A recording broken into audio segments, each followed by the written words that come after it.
Hey kids, do you like professional wrestling? Well, we like professional wrestling too. In the news, AEW Grand Slam downsizes in the lazy river of wrestling criticism, hot takes on Survivor Series, and ice cold takes on Full Gear. And for Vader Club, Magnum TA versus Tully Blanchard, I Quit from Starrcade 1985. We are recording moments after Survivor Series ends. I am Jeff Hawkins. He is Chris Novembrino.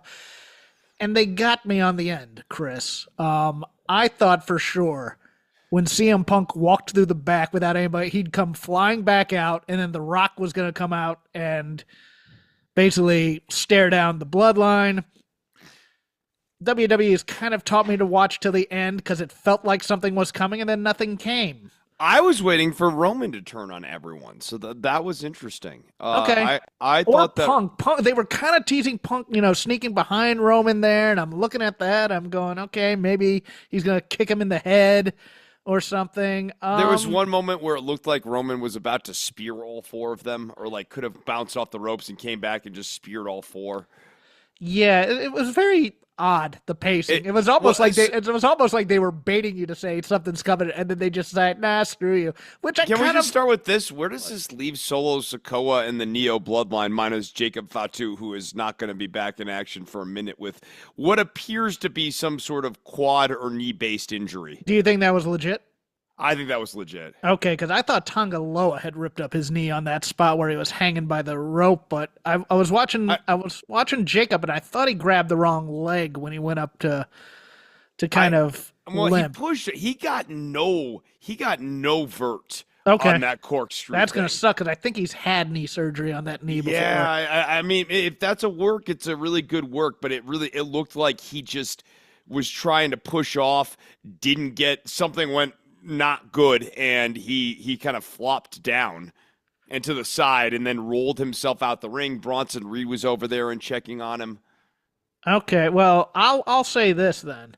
Take him off TV for a while, and then give me Braun Breaker versus Jacob Fatu, because that is the one match now that is in my that I just want to see them go full speed and just break each other's sternum for a bunch of like cross body blocks and stuff, because Braun and Jacob Fatu both have that weird big dude who can go flying around energy that I love that kind of stuff. And overall, this pay-per-view was I put in a B- area. There was nothing superb other than, for me, I liked the triple threat a lot, but I mean, it was cromulent, but there was nothing that rose above that for me. What about for you?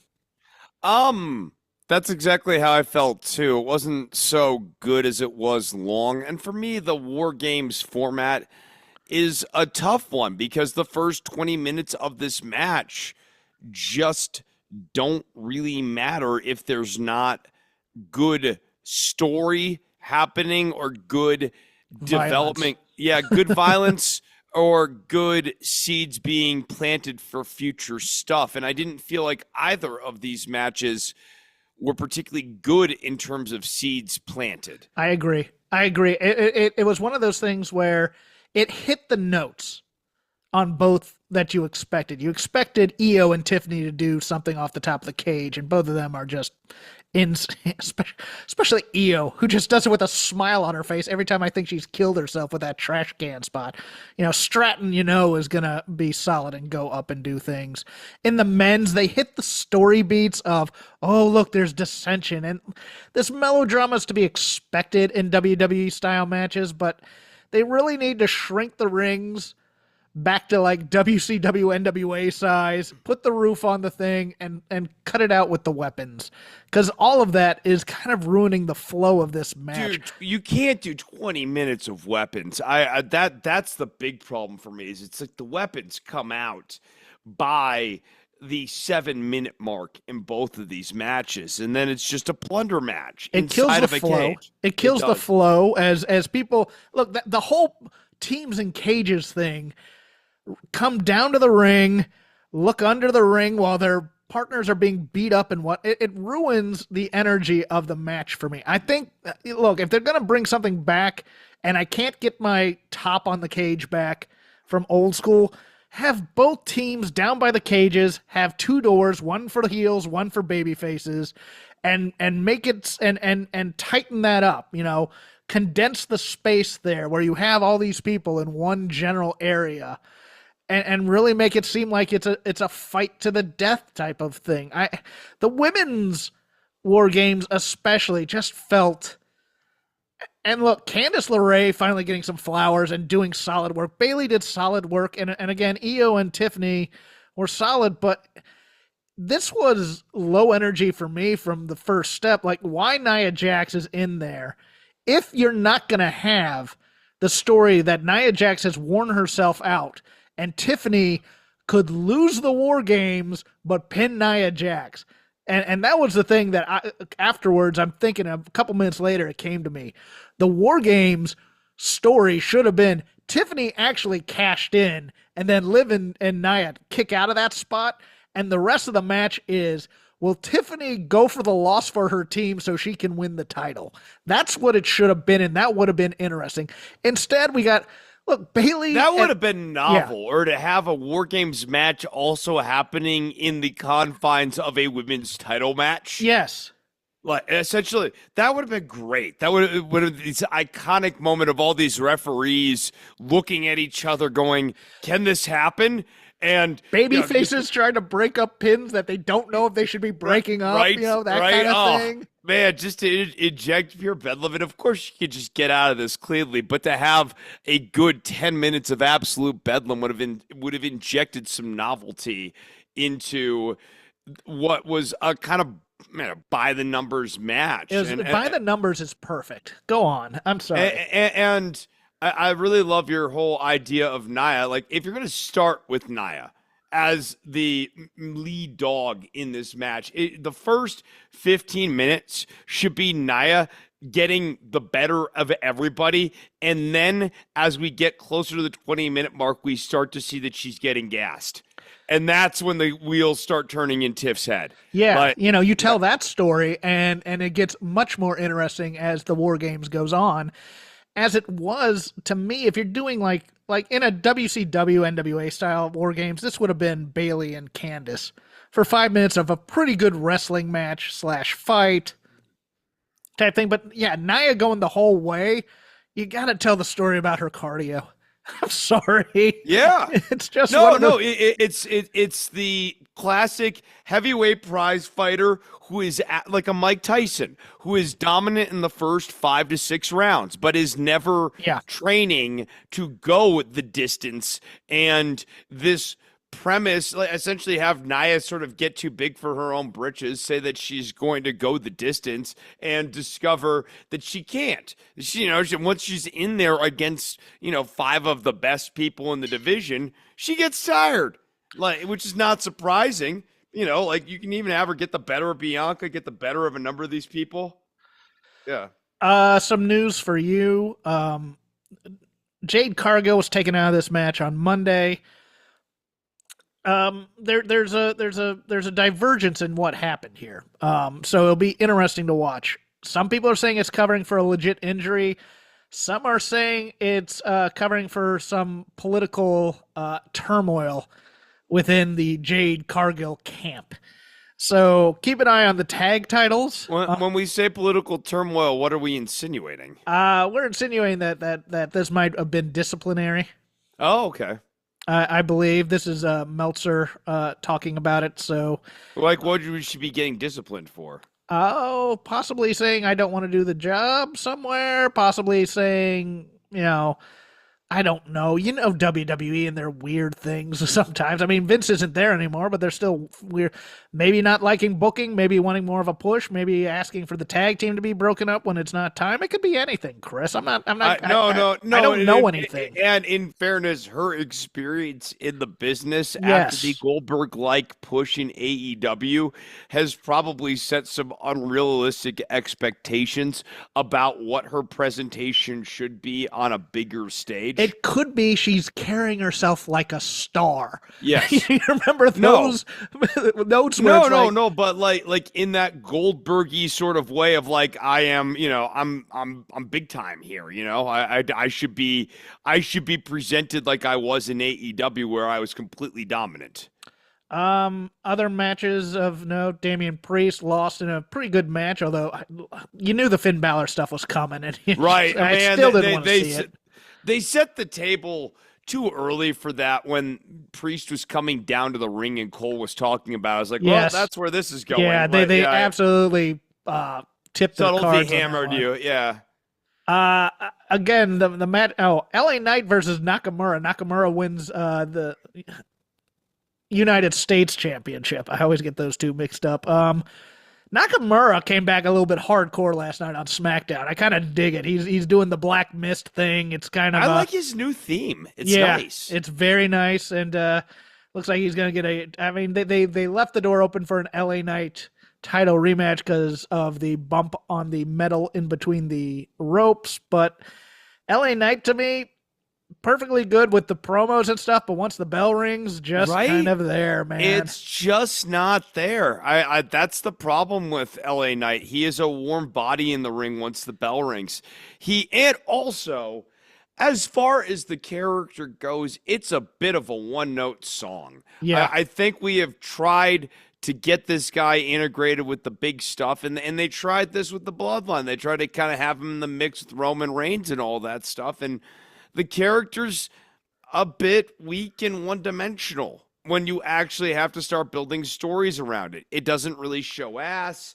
It's not really made to kick a ton of ass either. LA Knight sort of lands in this Jericho baby face, not like AEW Jericho, but like kind of classic Jericho, where he's cool, he's fun, he's funny, but less so than Jericho was in kind of his classic iterations. And that, I don't know if that's a main event thing. It's one of those things where it's like he has the look, he has the gift of gab, but that gift of gab is just to get to his catchphrase. Yeah. And he's not really allowed to cross that line where you're almost burying a guy type of a thing, which is kind of probably what he needs. He needs to be able to dress down someone. You're totally right. I remember very distinctly the Logan Paul interaction where he got dressed down by Logan Paul and LA Knight was not able to come back and break the fourth wall, more or less, which was dumb, especially because it seemed, WWE cut ties with this guy pretty quickly, too. Shortly thereafter, once the lawsuit stuff started to flare up, they got the belt off of him and they memory hold Logan Paul. We speak not of him. They should have had LA Knight. Really? Yeah. His prime is all over the TV show, so the prime deal's still there. Okay, but he's not, and I don't think that's an accident, man. Oh, okay. I just thought it was he was going to take some time off and come back fresh, probably for the Rumble. But I guess I think they made him take some time off as that lawsuit stuff heated up. Could be. I'm forgetting the lawsuit, so I have to look it up too. But there was a lawsuit that his lawsuit around, maybe it was Prime or something. It was, you can look this up as I'm vamping on this, but he had a lot, or not. But I'll look it up. Go ahead. Whatever. Go ahead. So, anyways, when Logan Paul lost the belt to LA Knight, it was around or about the time that he started having some issues in the courts. A $68 million lawsuit but it's Prime Sports being sued. Yeah, it still involves Logan Paul. Okay. Yeah. Cool. Yeah. Just the timing was coincidental at bare minimum. And then the match for me that was the creme de la creme of this pay-per-view was the triple threat for the Intercontinental title. They continue to tell the story of Sheamus can't win this title, so I assume he's winning it at Mania. Mania, yeah. But after Monday, I thought for certain Braun Breaker's sternum was broken after that run around and then just spearing right into the corner of the table. Ludwig is coming into his own. He really is. And he held his own in this match. He wasn't just the third guy that was in there. And of course, He's like somewhere between a Cesaro and a Dean Malenko. I really enjoy him. oh, he talks much better than Dean Malenko. No, I'm saying as an in-ring style. As an in-ring guy? Okay. Yeah. Yeah. Yeah. I'd like to give him a new fresh look, a la Shinsuke, and have him kind of break off from Gunther and do his own thing and see what happens there. I mean, there's still a money act together, but I think it might be time to kind of think of a new story for Kaiser so they can become a single star. But yeah, no, that entire match was phenomenal. Again, Braun Breaker just continues to be that kind of guy, like his old man and his uncle, that you just can't help but admire how tough they are, but also just how agile they are for guys that big. And Yes. I mean, this is young Steiner's that I'm comparing it to, not Big Papa Pump Steiner, so to speak. But yeah, I mean, he's just fantastic. Any other thoughts on this before we go in the news? On the show, no. I mean, I think it was a bit of a letdown, but this is also that time of year where WWE kind of coasts into the Rumble. So these 6 to 8 weeks tend to be a bit slower and a little less inspired. I laugh at that because I was thinking about this today. I was like, yeah, they're going to do War Games, and then, they'll coast a little bit. Meanwhile, AEW's over here giving us 30 different tournaments that we don't really care about. No, okay, just since you picked that up, real quick rant on that, right? If you are going to do the Death Riders and Dean Ambrose are redefining and redesigning AEW in their own image, I think the move here with this Continental Classic that no one was clamoring for in the first place, and I didn't even realize was coming until it was on my screen this week, would be to act like you're starting the Continental Classic and have the Death Riders completely demolish it for the entirety of the episode. Oh. Not allow the Continental Classic to even happen. Yes, and that goes directly against everything that they want with the Continental Classic, which is, oh, we want our pure work rate G1 tournament, screw you, Toru Yano type of thing that Tony wants. But yeah, I agree. We'll talk more about this when we get to the Lazy River. Let's get some headlines out of the way. Yes. And get into it. AEW Grand Slam Australia moving from Brisbane's 52,500 seat Suncorp Stadium to a 13,500 Brisbane Entertainment Centre. Initial ticket sales were quote-unquote encouraging, but then they slowed to the point where on November 26, AEW's local ticketing partner informed folks who'd purchased tickets to Grand Slam Australia that the Saturday, February 15th show is moving to Brisbane Entertainment Centre. I had not checked out, because I know nothing about Australia, but apparently it is about the size of the United States if you put one on top of the other, at least the continental United States. Oh. Brisbane is on the other side of the continent from your more popular venues such as Perth and Sydney. So it's like moving it from New York to California. That would be, well, but I mean, if they moved it from Brisbane to there, but I mean, it was one of those things where it's like, yeah, it's on the other side. It's like, and I guess the Australia market isn't that hot. I just feel like this was a bad move all the way around. I think they listen to people who go, yeah, you can run stadium shows in other continents because wrestling never comes there, so it'll be the hottest ticket in town. And everybody's like, I'm not flying cross continent over to Brisbane to watch AEW. Any thoughts on this? Right. I think the whole notion of wrestling never comes to this country, ipso facto, all of the citizens of this country are going to upend what they are doing to go and catch the wrestling show. Right. Really only tracks in England occasionally after a long drought, because England is a very passionate country, or the United Kingdom is very passionate about wrestling, and the United Kingdom is smaller and more interconnected and easier to get around than a lot of other countries that might be in this conversation, like the United States and Mexico and Australia. These are large land masses that traversing is not just an academic thing. WWE revealed on Monday that there will also, in addition to a United States women's title, a women's intercontinental title. I think there should be a mid-card women's title, but I think there should be a mid-card women's title. I don't think we need two.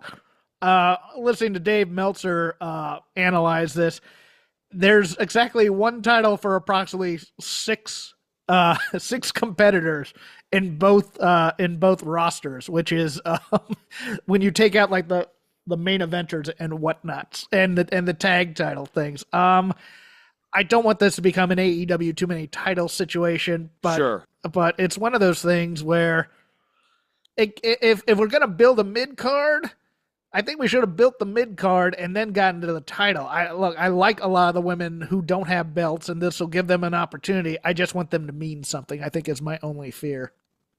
Yeah, no, I get that as well. I think there's an opportunity for the United States and Intercontinental ones to be on NXT more, and there are a lot of very talented women on NXT right now. Perhaps it would be interesting to have one of them bring home a main roster title and be defending it on NXT. So you'd put a third women's title in NXT? Yeah. Okay. Yeah, I would. You know who would be good for that? It's not just locked in NXT. You know what I mean? Like the tag titles, like the used to be. Yeah. Right. Like that person can migrate up again. No, I think that would be interesting, especially for someone who's kind of bouncing back in like the what's it called? The two-way deal in the NBA. Yeah. Someone like a Lash Legend in Metaphor. I would actually do Lola Vice. At this point, she needs to be kind of doing something more, and they've kind of ran the whole circuit with her. Having her be sort of a mid-card champion on both shows, I think would at least give her something to do. AEW pulled Ricky Starks from his scheduled GCW shows. We kind of alluded to this, to the clip of him showing up for GCW in the shopping mall last week. Well, since then, Ricky Starks has done a podcast with Chris Van Vliet where he said some things about being caught on camera during the Rumble last year, but that wasn't what got him pulled. What it was Effie going on a podcast complaining about AEW booking Hammerstein for 3 nights, but also made this comment that Tony Khan's father pays him to stay away from the sports teams. The other comment is we can't go around losing $40 million a year. What was his thing about the budget? But he really slapped Khan in the face about running a losing organization, one that is not fiscally solvent, which for any businessman's basically about as rough of an uppercut as you could take on the chin. You're just running, a toy, more or less. People wanted petty, Chris. They're gonna get petty. Starks is so weird because he was talking about. He was kind of burying. I thought he'd get pulled for burying the stuff with Big Bill, and just his general kind of, I don't know, defiance. But yeah, the Effie stuff didn't help either. And you're just like, so is he just gonna sit and wait for his contract to disappear? Or to run out, and then he can go to WWE and do whatever he's going to do, because he's been made offers for programs that he doesn't want to do. It's so odd to me that his appearance at GCW makes so much news, and then it's like, nope, no more of that. Yes, right. And this is a guy who's just been very star-crossed. You could call him Ricky Star-crossed. No, I didn't. I just did it. He's in his late 30s. There needs to be a star run soon, I think, and I guess he's gonna hitch his wagon to hopefully showing what he can do over on the other team. I guess he needs to get to WWE. I think he could do what LA Knight didn't if he could come in and find the right gimmick. The Hardys announced that they had re-signed with TNA. They were on some short-term contracts. Hey, how about that? Thank heavens for that. I cannot wait to see Jeff Hardy absolutely accordion a man coming off of the top ropes, dropping the entirety of his appreciating body frame onto that man. And to end the news, Sean Ross Sapp spoke with several people at AEW, confirmed that Adam Copeland has been cleared to resume training. I'm here for that. I like Adam Copeland in AEW, just so long as he doesn't jump from the top rope or top of a cage all the way down to with his 49, 50-year-old knees. But yeah, I mean, I'm a big fan of Adam Copeland. I like him too. I've been baffled by his approach to late phase wrestling up to now, where he's like trying to wind the clock back to 38 to get back those lost 8 or 9 years. And like, it can't be that way. You have to come in and adjust your style. I hope this time around he's more, not necessarily methodical and necessarily a heel, but at least more ground based and trying some things that are a little bit safer for him. That'll do it for the news. Now for the lazy river of wrestling criticism, whatever we watched, whatever we had time for. I have watched a lot of wrestling this week, it appears, because we went to air before Full Gear started. So that we have some ice cold thoughts on that. Did you get a chance to watch any of this? I did watch some of it. It's fuzzy wuzzers at this point. I mean, among other things I've done this week is I've rebuilt and restored a guitar from the 1960s. So, like, that happened between Full Gear and now. I had 3 takeaways. Number 1, Mercedes and Chris Statlander had a great match, and it was finally about time for Mercedes to have that kind of match in AEW. I was very happy, although them now plugging this as the longest women's match in AEW history gives me some pause. Kyle Fletcher and Will Ospreay was, as you'd expect, pretty great. I don't know about Ospreay losing as much as he does, but we'll talk a little bit about that because I have a theory about AEW that I want to bring up to you. And then for me, actually, one of the best things on this show was on the 0 Hour. I thought that Big Boom AJ versus QT Marshall stuff was pro wrestling in its purest, lighthearted form. He was over as a baby face. He got his stuff done. He did it with a broken foot, by the way. Did he have a broken foot? Yes.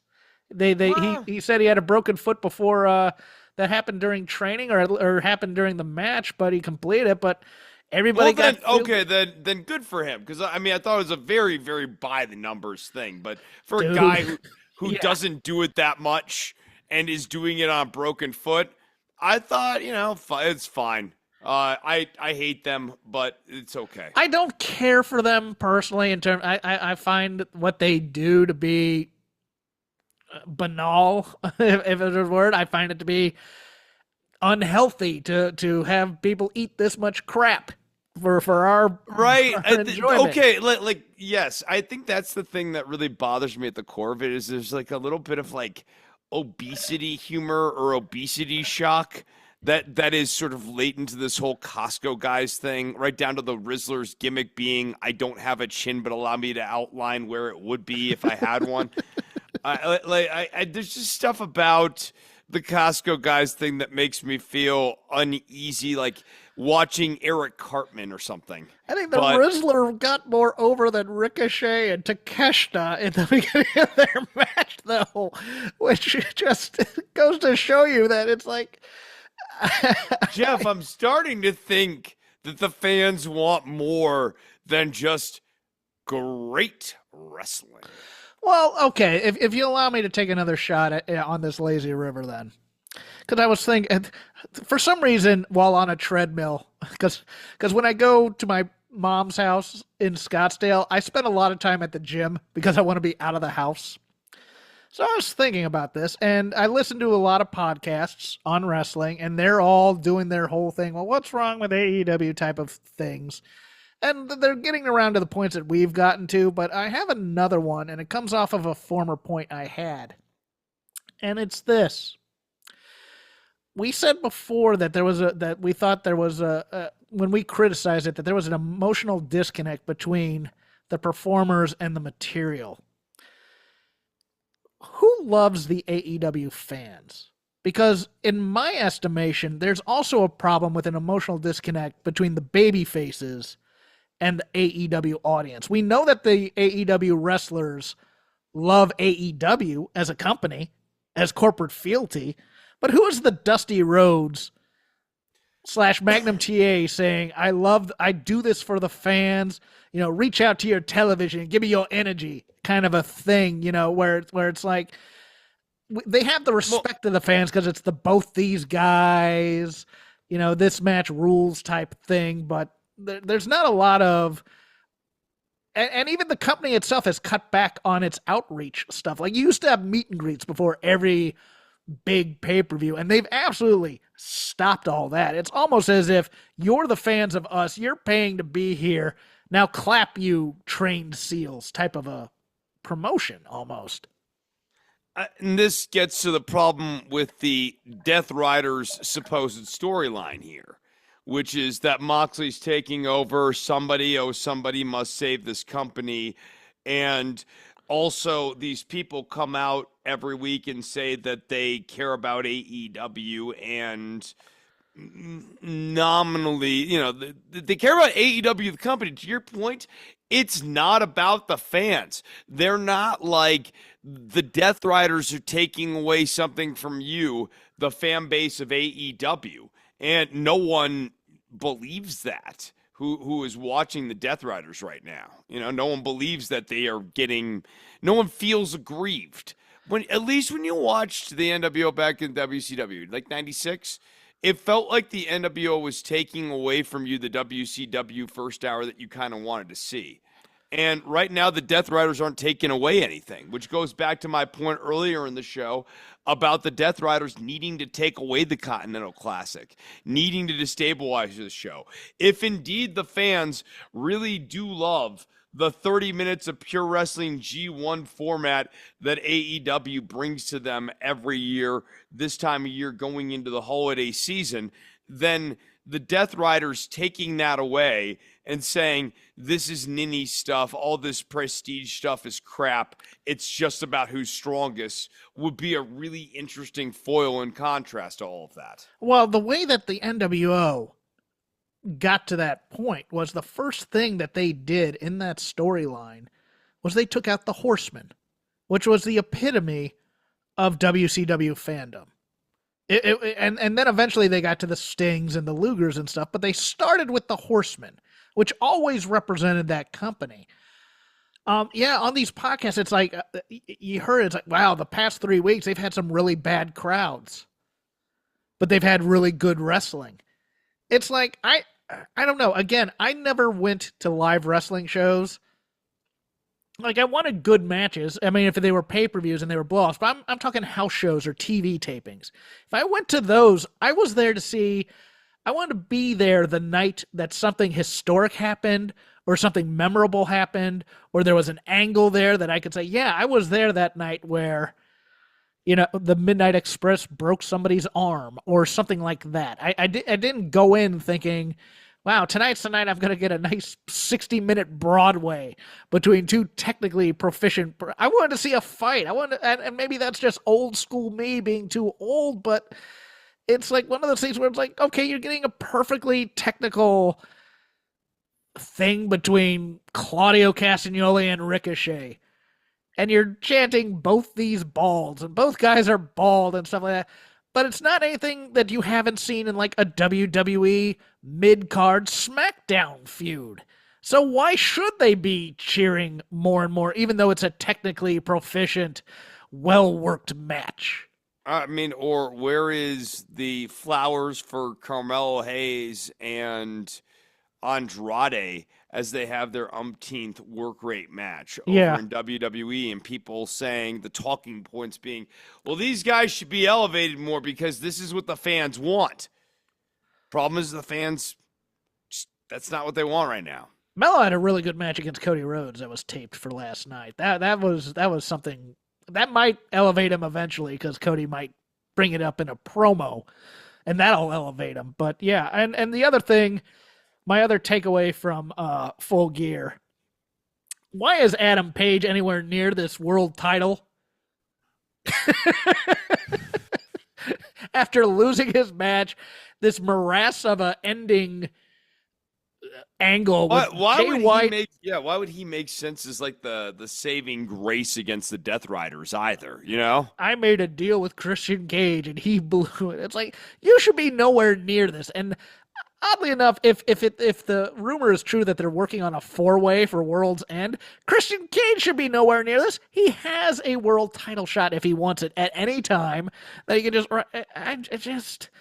It made no freaking sense for Adam Page to be the guy to stand up to Moxley here after losing earlier in the night. It was just one of those things where I just go, this is way too busy, and this is all in Tony's head that this all makes sense somehow. Right, yes. There are things that have not happened on screen, but have happened inside of Tony Khan's brain that are important scenes we have not seen.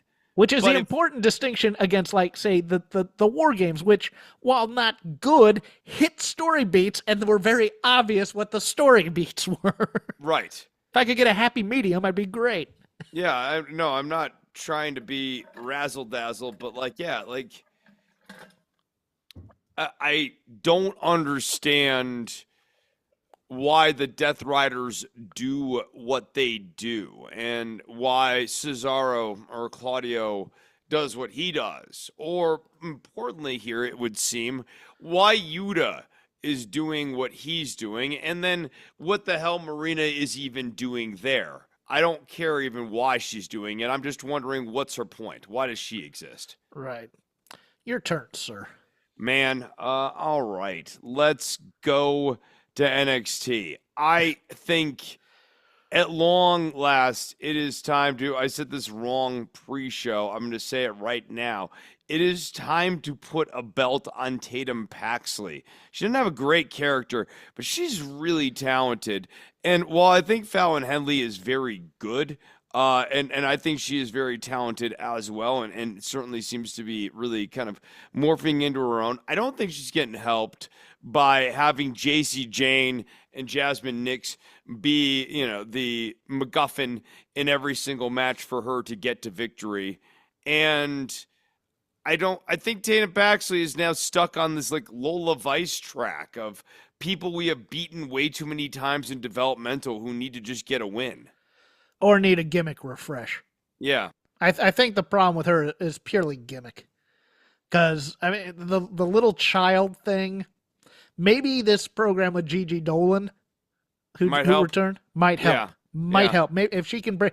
My fear is that Tatum's going to bring Gigi into her world as opposed to Gigi bringing Tatum into hers. And then that would be death. I mostly agree with you. I think there's a chance she gets the next turn with this North American title, which will be fine. I mean, she's on the upper echelon of that tier.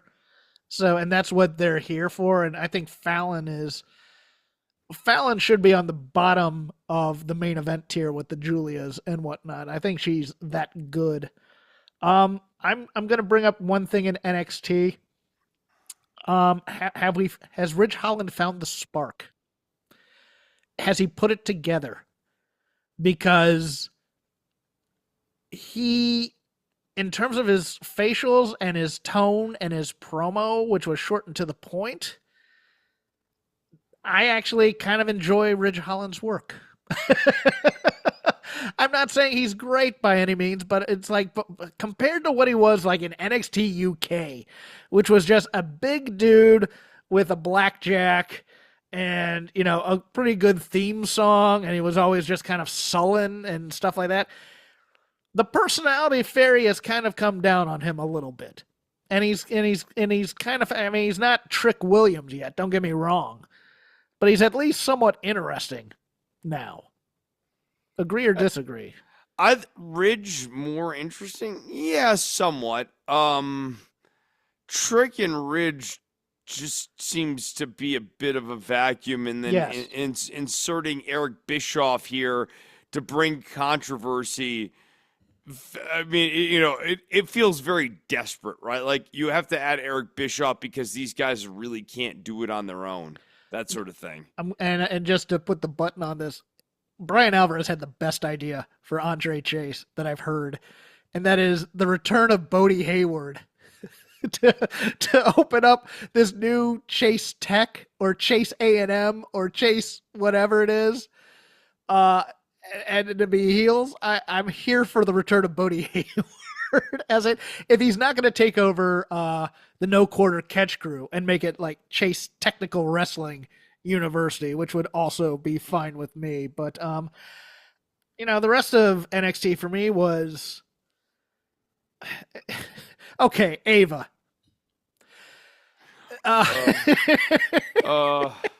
and Eddie Thorpe. Where Eddie Thorpe is becoming very dark, very, very fast. Yes, but he's don't also touch not me, fault. Eddie. He's not no. He shouldn't have grabbed Ava. That was weird. He shouldn't No, have that grabbed. was weird. He should have grabbed Ava. I'll agree with that. But Ava's sitting there lying to him. I've given you everything you wanted. No, you haven't. You've given him nothing that you wanted. And meanwhile, you have all these tag teams that are in disarray because you won't put your foot down over any decision that you've made, etc. And then she gets cleared out by someone else. And Thorpe gets the blame.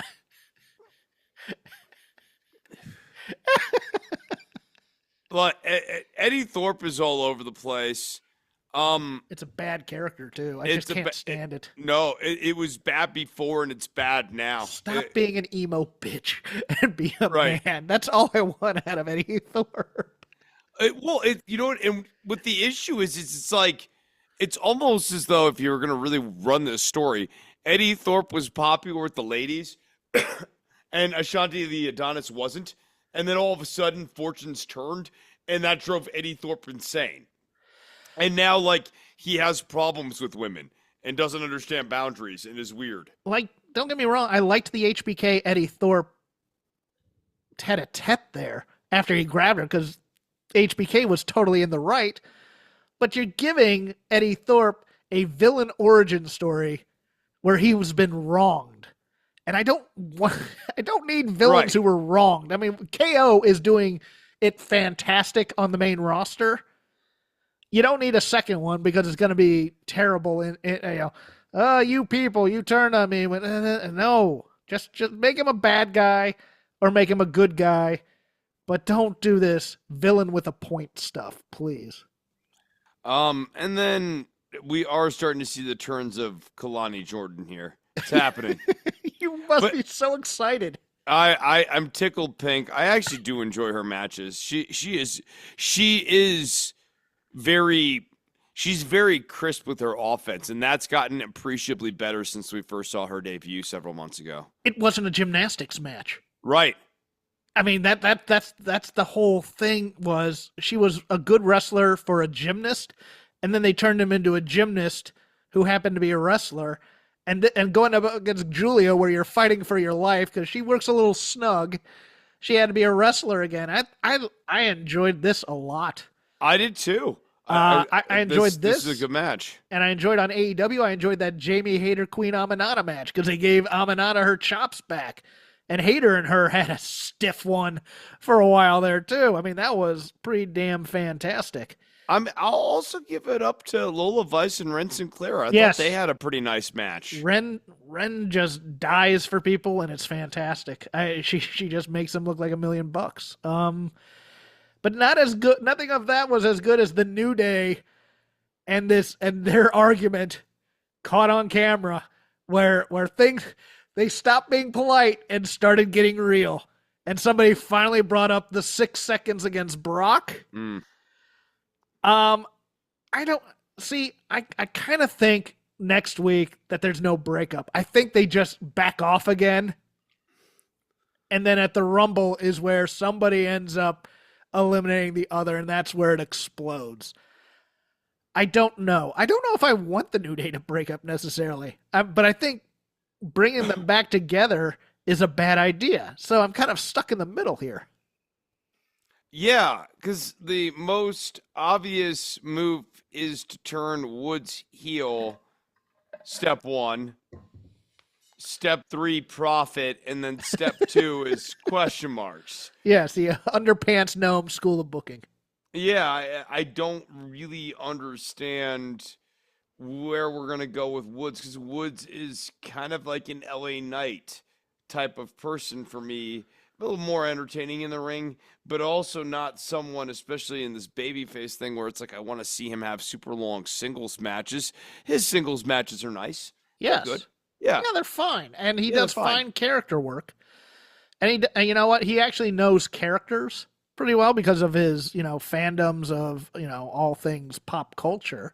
That part he gets very well. And I think he could find a good heel character for himself. But I don't even think that heel character is going to be found in the confines of the New Day. He would have to use the New Day reunion as his origin story. Like if he was a manager wrestler for a heavy, like a Bronson Reed, even though Bronson doesn't need it.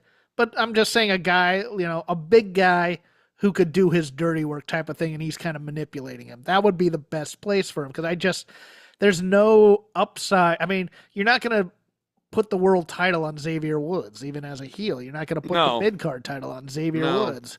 Like it's almost like it has to be a tag team match where it's like the legacy of the New Day is on the line, and if Big E could, stand on the apron for a while and just have Woods beat Kofi in some way, and that's how you get over it. But that's the ceiling for me for a Woods run. I just don't see anything else because you could put him over in a singles match, but it becomes very much like that Osprey Fletcher type thing where it's like nobody wants to see Kofi lay down, but Kofi may lay down just to give him that chance, politically right. type of a thing. But like, going to Osprey and Fletcher, okay, that was a great match, but why push Kyle Fletcher? What are we doing? Like, what is the point? I think Fletcher's looked great in this run, but the problem is Will Ospreay should be Dusty Rhodes in this company, and he's not. Right. I thought somebody was fighting for AEW, bruv, and like I don't know who is at this point, but that gets back to the Death Riders existential crisis that wasn't. Yeah. What if there was an existential crisis and nobody cared? Speaking of not caring, I guess I'll go unless you have something in the. Yeah, go for it.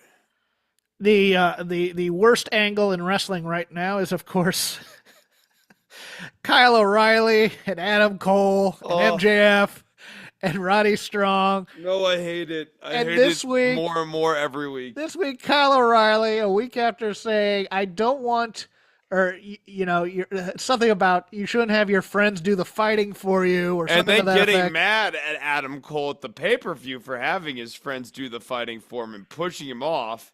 Now he challenges MJF. I hate it. I hate it, Jeff. I hate God, it. It stinks and I hate it. I hate it. I don't like any of these guys. I don't think there's money in any of these guys. I think these guys are too small. I don't think any of them can talk other than Roddy. This is Ring of Honor member berries. None of them carry any degree of urgency or drama if their life depends on it. Story time with Adam Cole is not a good wraparound every promo opening line because it makes everything you say afterwards seem goofy. Once upon a time, there was an Adam Cole, and he was a very good Adam Cole, and he had a buddy, Roddy Strong, and he was a very strong Roddy. But then one day, Roddy wasn't so strong because he got hurt. I hate it. I hate it. It's bad. It comes on, I just go, oh, God, no. And then you have Matt Taven and Mike Bennett, who do not get you to believe for a second that they're actually baby faces, even though, as best I can tell, this is their performance of completely convicted. They are trying. They are trying to act 100% earnest here in these scenes. Well, here's the problem. You don't believe them as baby faces, and you don't care about them as heels. Because they're not really, they're goofballs. They're red shirts. They're hired goons for somebody. And you're just, it's like the righteous. Nothing against the righteous. But I don't expect them to be great. I expect them, they have a gimmick and it's pretty cool. And then the bell rings and then Vincent does great stuff and then the heater comes in and then Vincent comes back. But it's like that level of they're not cutting promos that get me into the building and they're not wrestling vicious enough for me to believe that they're killers. So I don't care about them. Right. I guess. I can't explain it any better. They're just vanilla to me. And I'm not saying they're midgets. I'm just saying they're vanilla. They're plain. They're dull. They both don't have. I don't need them to have individual personalities. I need them to have a personality as a unit. As a unit, yes. Yes. Like what is the point of the Undisputed Kingdom? Right. We knew what the Horsemen was. They're to hold all the gold. They're the standard of excellence in professional wrestling. Any two of them can beat any two of anybody else. There were all these things about them. The Undisputed Kingdom is, hey, remember Ring of Honor and NXT Black and Gold? Wasn't that great? And then, NXT Black and Gold when we were the Undisputed Era, but we didn't have Mike Bennett or Matt Taven. We had Bobby Fish. Would you rather have Matt Taven and Mike Bennett or Bobby Fish right now? Here's your Sophie's choice. Yes. God, kill me with all these wonderful options you give me. I don't know. At least Bobby Fish kind of brought some personality with the facials. Yes, and I actually think Bobby Fish and Kyle O'Reilly had more of a tag team personality, yes. Yes, because Red Dragon had a flavor and Bennett and Taven are just two guys. Yes, I agree with that. So I would absolutely have Fish and O'Reilly. I give you the Lazy River as a sorbet. Do you have anything else? Cleanse your palate. I'm just I'm trying to see, is there anything else that really spoke to me on this Dynamite show? We basically we've hit all the notes. Yeah.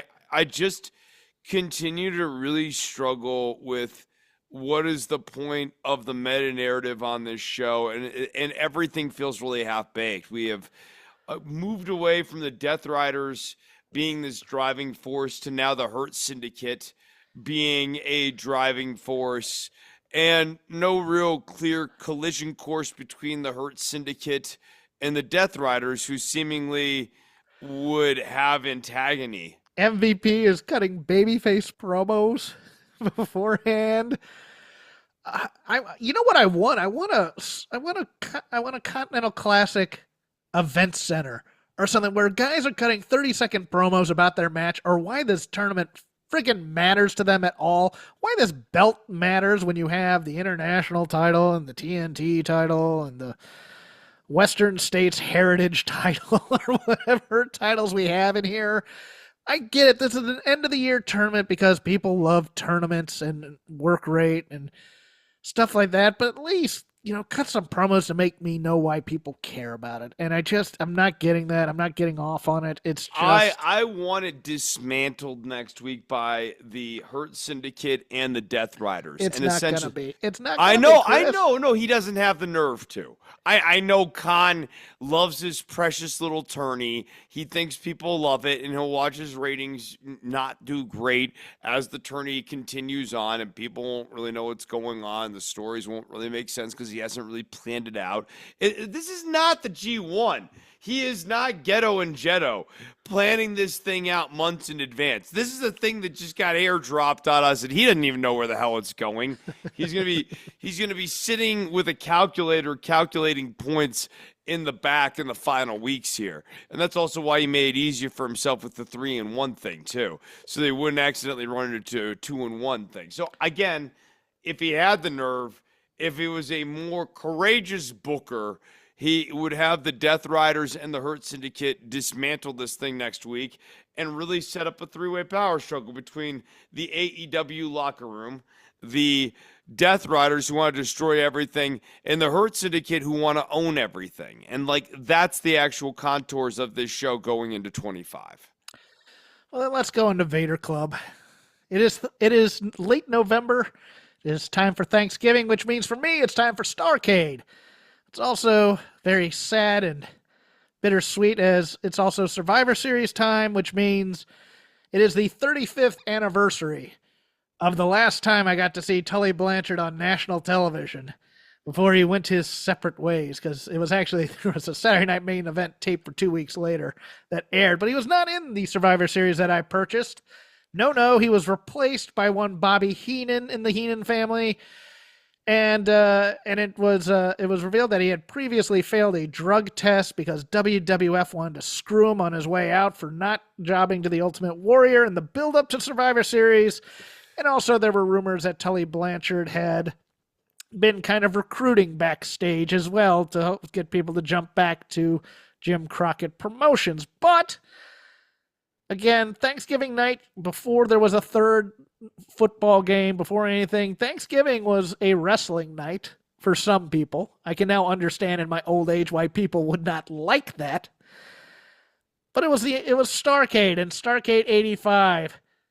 Tully Blanchard versus Magnum TA in an I Quit match. Now, I brought this up on the show many times, but I'm bringing it up this time for the build, which Chris does not have the pleasure of seeing unless he went back and researched all that. I just gave him the match, so I doubt he did, but this is why the build is so important to me as well. Look, it's one of the greatest matches to me in history. I love it to death, but it hits on a different level for me than it will for Chris, and we're going to talk about that a little. On July 21st of 1985, Tully Blanchard defeated Magnum TA for the U.S. title at a matinee show from the Charlotte Coliseum with Baby Doll dressed as security handed Tully a roll of quarters, which got over huge in terms of heat for a matinee show.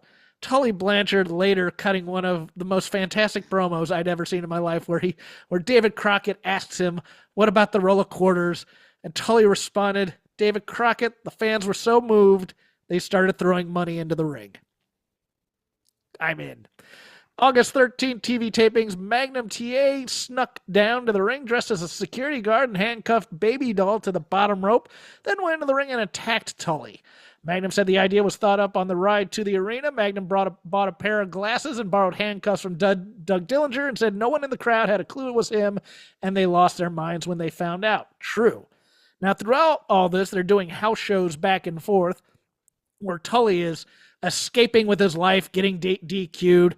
There's no Horseman yet. We're still in the early rounds of the Andersons joining up with Flair, and they're teaming with Buddy Landell occasionally. They're teaming with Bob Roop occasionally. Whatever. Comes to a head when Magnum TA on the October 22nd episode of Worldwide Wrestling, he's cutting a promo. Baby Doll comes out to interrupt, leading to Magnum grabbing and kissing her. Some would call it sexual assault. As Tully Blanchard came out from the attack to close the show, Baby Doll smacks the crap out of Magnum. Tully sees this as a personal affront, and that brawl is hot and heavy. And the I Quit match has already been signed, but this is the last thing that they continue to replay on the few weeks going into Starrcade. And then we get to this match, which is less of I don't want to see technical wrestling in a cage match. I don't want to see people trying to escape in a cage match. I want to see people feel like they're trapped by their circumstances and doing it. That's what this match does for me. It is a fight. Tully Blanchard famously gigs his arm in this one to get over how brutal the violence is. And in a rewatch, something I had forgotten, Tully Blanchard, because he is such a consummate pro wrestler, forgets that he's in an I Quit match and tries to cover Magnum TA. Yeah, I'm watching the cover right now. Yeah, I adored that spot. I don't care if it's a mistake or not. I don't think it was. I think it's something on purpose where he just, in story, forgets his surroundings.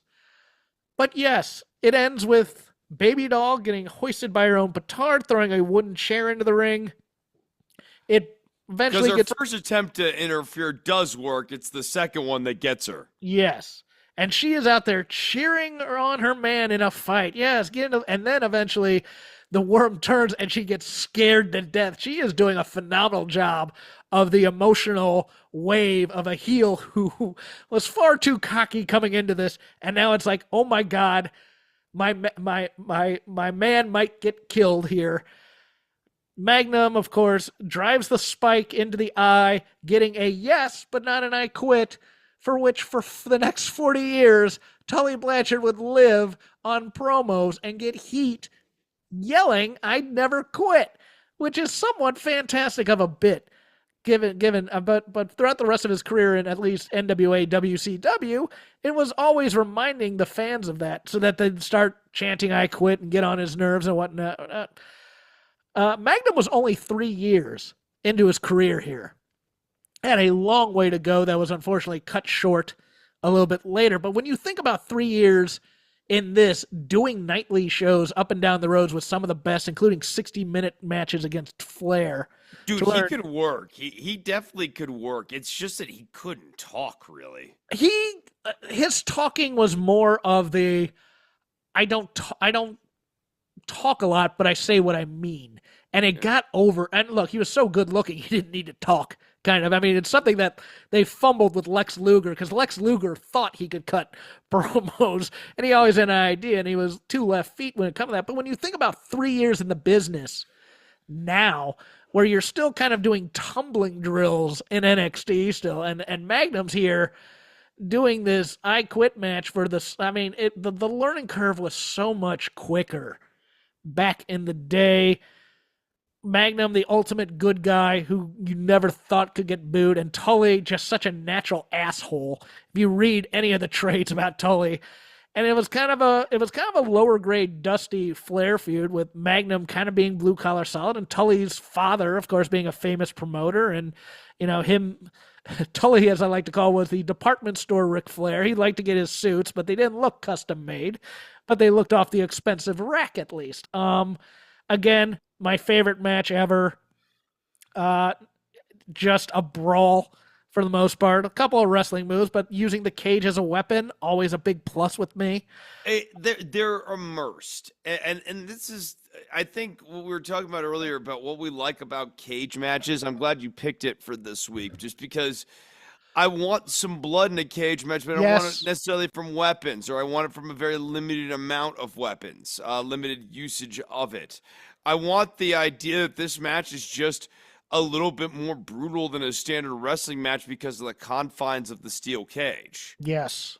That's what was missing in this men's War Games. Absolutely. Blood. Absolutely. Tell me Jacob Fatu isn't making you bleed?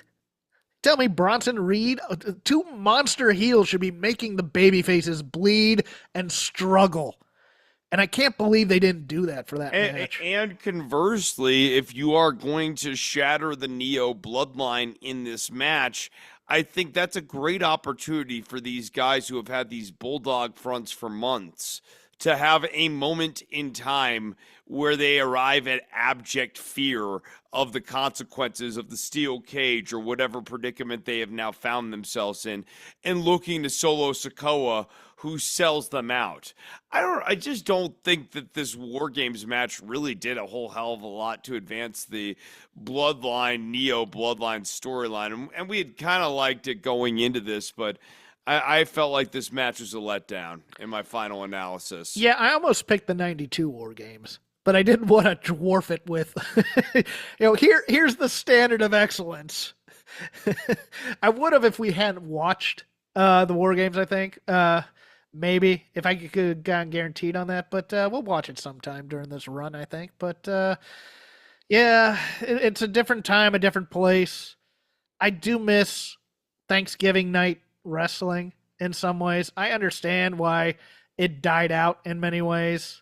It's a little much to ask your family to order a pay-per-view, but there used to be nothing to do on Thanksgiving night. Mom and Dad, no, I feel like about 3 to 4 hours is plenty today. Do you mind if I watch wrestling? It is only $40. The year is 1988.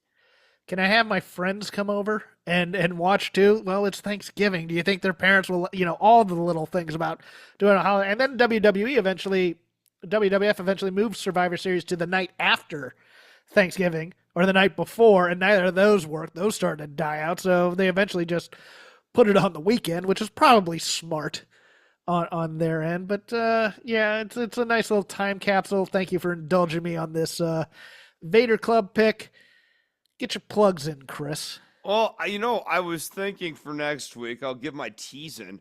I Ooh. think I'm looking up someone named Fit Finley.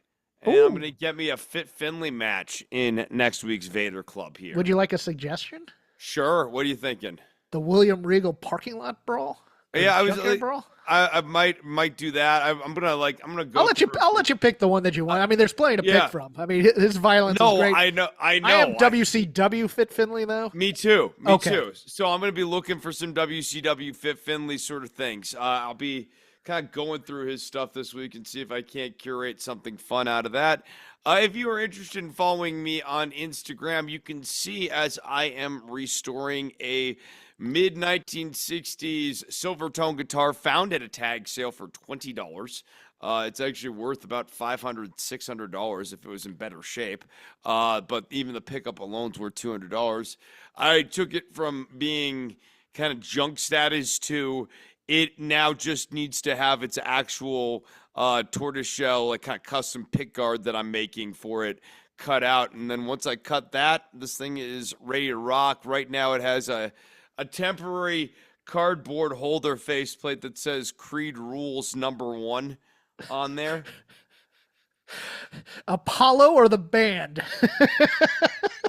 The band. Yes. Yeah. So follow me on Instagram, DOCTOR_NOV.